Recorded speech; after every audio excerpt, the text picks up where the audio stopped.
జై లవకుశ చిత్ర యూనిట్ సభ్యుడు కృష్ణానగర్లో ఒక బార్లో లీక్ చేసిన ఆ కథ ఇలా సాగింది.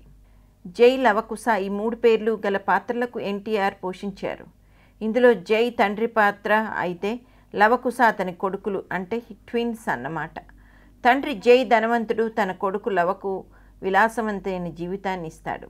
లవ ఒక టూర్లో హీరోయిన్ని చూస్తాడు, ఆమె ప్రేమలో పడతాడు. లవన్ మిస్అండర్స్టాండ్ చేసుకున్న హీరోయిన్ అతని ప్రేమను అంగీకరించదు. విషయం తెలుసుకున్న తండ్రి వాళ్ళిద్దరూ కలిసిపోయే ప్రయత్నం చేస్తాడు. లవ మంచితనం తెలుసుకున్న హీరోయిన్ అతన్ని అంగీకరిస్తుంది. ఒకరోజు హీరోయిన్ ఇంటికి లవ బాగా తాగేసి వస్తాడు. లవను బుద్ధిమంతుడిని అనుకున్న హీరోయిన్ తల్లిదండ్రులు అతను అలా తప్ప తాగేసి రావడం చూసి షాక్ గురవుతారు. ఏదో విధంగా అతను తమ ఇంటి నుండి వెళ్ళగొడతారు.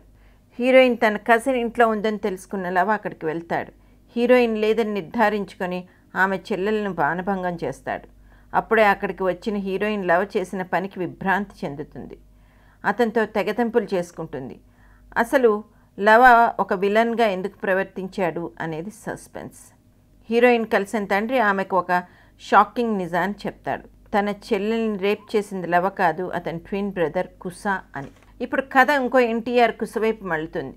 కుశ ఒక గ్యాంగ్స్టర్. అతను పెంచి పెద్ద చేసింది ఒక మాఫియా డాన్. కుశకు లేనిపోని చెప్పి అతని తండ్రి మీద పగ పెంచుతాడు. డాన్ తన తల్లిని మోసం చేసిన తన తండ్రిని అతని మీద పగ తీర్చుకోవాలని ఇదంతా చేస్తాడు కుశ.